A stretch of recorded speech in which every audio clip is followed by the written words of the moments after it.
Nagsisimula ang ating kwento tungkol sa isang lalaki na mahina sa paggamit ng espada hanggang sa pinalayas siya ng kanyang ama dahil sa muntik na niya mapatay ang kanyang kapatid. Sa lugar ng Ares Empire ay makikita natin ang isang maganda at mapayapang lugar at makikita din natin na may dalawang gwardiya na nag-uusap sa daan.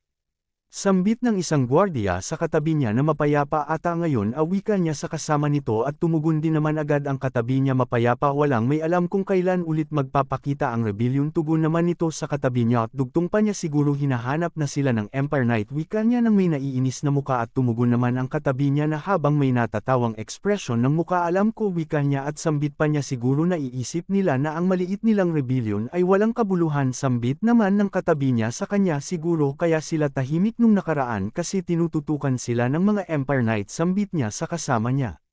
Kinagabihan makikita natin ang mga revolutionary na nagsasagawa ng pagpupulong at makikita din natin ang ating bida.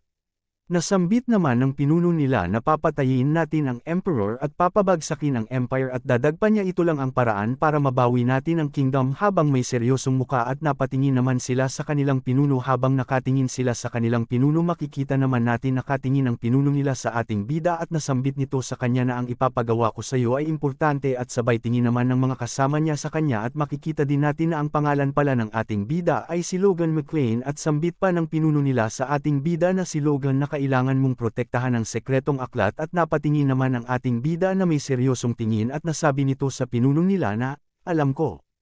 At makikita natin na palabas na sila at naglalakad ang ating bida at tila hinahanap siya ng isang lalaki at nasambit nga ng isang lalaki sa ating bida na nahihibang ka na talaga. At napatigil naman si Logan at tumingin sa kanya at nasabi nito, Doc, ano sinasabi mo? Sambit ng ating bida. Sagot naman ng katabi niyang lalaki ibig kong sabihin ang sekretong libro na kailangan mong kunin.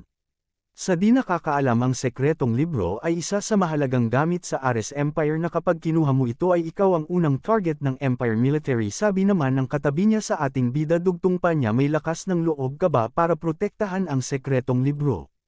Tugon naman ni Logan sa katabi niya gusto mo ba ikaw na lang ang gumawa niyo tugon naman niya sa katabi niya habang may matalim na tingin dito sambit naman ng katabi niya habang may natatakot na ekspresyon ng muka hindi gusto ko lang sabihin sa iyo dahil ito ay sobrang delikado na kunin ang sekretong libro sambit nito sa ating bida.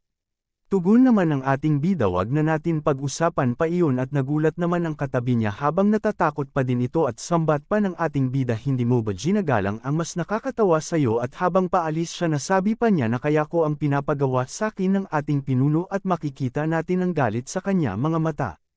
At bigla na lang niya naalala ang paglalaban nila ng kanyang kapatid at natalo siya nito at sambit ng mga tao na nakakita ay walang kwenta talaga ang panganay na anak ng patriarka at makikita natin na nakahiga ang ating bida at walang malay.